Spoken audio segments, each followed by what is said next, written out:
Do you believe in coincidences? Well, here's one that feels impossible. In 1937, scientists were experimenting with a device that could produce images of bones inside the human body. But they weren't looking for bones. They were trying to decipher the unbreakable codes of the Germans during World War II. How did they do it? Well, that is a story that goes back to the start of the war when the Germans had a machine called Enigma that could produce billions of letter combinations every second, making it nearly impossible to crack. And if the Allies couldn't figure out what the messages meant, it could mean the difference between life and death. It seemed like an insurmountable challenge, something that would require luck to solve. And then along came a man who didn't believe in luck. His name was Alan Turing, and he was about to change the world. He built a secret weapon, a machine that could read the unreadable. Today, we're going to look at how he and his team cracked the uncrackable Nazi code. And it all started with a coincidence. But before we get into it, we'd like you to consider subscribing to our channel. We bring you stories of history's hidden heroes and pivotal moments that shaped our world, all in under 3 minutes. It's 1939, and the Germans are using Enigma to send top-secret military messages. This machine is their pride and joy, an encryption tool so advanced that they believe it's unbreakable. For years, it seems that way. But on one fateful day, a Polish captain named Joseph Malashevsky sends a message to France and Great Britain. He tells them that he has a way to break the Enigma code, but he needs help. The Allies take him up on his offer and set up shop in a place called Bletchley Park in England. Here, hundreds of workers come together from different backgrounds, but they all have one goal in mind: to decipher the Enigma code. Among them is Alan Turing, a brilliant mathematician and logician. While many think of him as a genius, he himself is quite humble. In fact, he says that everyone there was a genius in their own way, including the Polish captain. Malashevsky had figured out how to synchronize the rotors on the Enigma machine to the same starting position, allowing for a higher chance of guessing the key. This gave the Allies a head start, and with Turing's help, they were able to decrypt German military communications.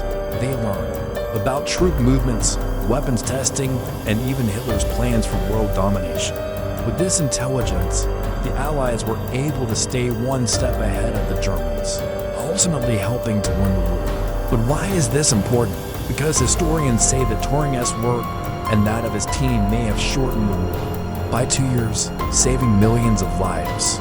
And it's not just the lives of soldiers, but also those of innocent civilians caught in the crossfire. The impact of his work was so profound that it led to the creation of the first computers.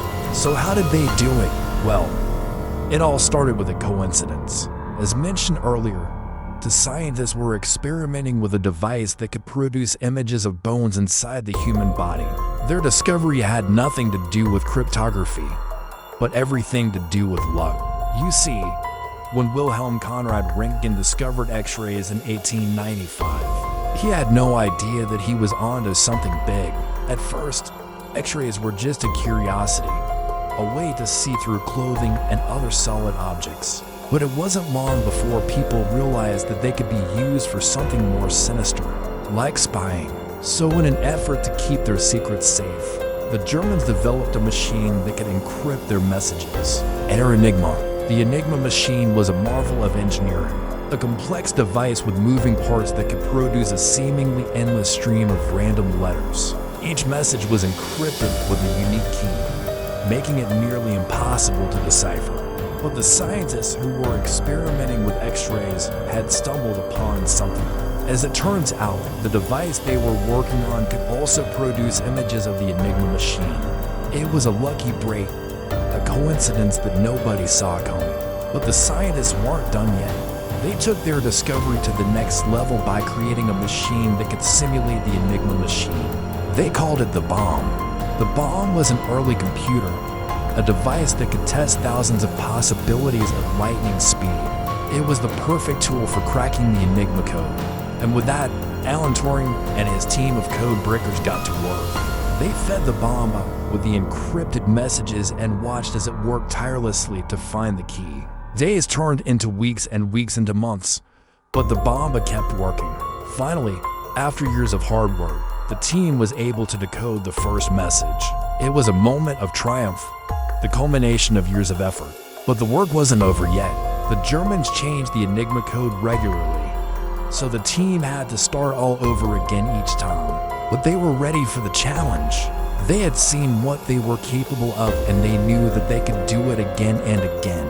Turing and his team continued to work tirelessly, day in and day out, until the end of the war. During that time, they cracked the Enigma code more than 1,000 times, providing the Allies with valuable intelligence that helped win the war. So what's the lesson here? Well, sometimes luck plays a role in our success, but it's what we do with that luck that matters. The scientists who discovered the X-ray machine could have just seen it as a coincidence, a random break in their experiment. But instead, they took it a step further, using it to create the bomb machine that ultimately helped crack the Enigma code. Similarly, Alan Turing and his team could have been discouraged by the seemingly insurmountable task of decoding the Enigma code, but instead they persevered, using their wit and intelligence to succeed where others had failed. Now, let's take a step back and look at the bigger picture. The impact of Alan Turing and his team's work went far beyond the end of World War II. Their methods and innovations laid the foundation for the development of modern computers. And who knows where we'd be today without them? Maybe we wouldn't have the internet, smartphones, or other digital devices that we rely on every day. Turing himself went on to become a pioneer in the field of artificial intelligence, laying the groundwork for the machines that would eventually replace humans in many aspects of our lives. So the next time you use a digital device or access the internet, take a moment to think about Alan Turing and his team. They were the unsung heroes of the digital age, the ones who made it possible for us to live in a world where anything is possible. Before we go, we'd like to ask you a question. Can you imagine a world without computers or the internet? Without Turing? That might have been our reality. What do you think? Let us know in the comments below. And if you enjoyed this glimpse into history's hidden heroes, hit subscribe for more untold stories that shaped our world. Thanks for watching. Until next time.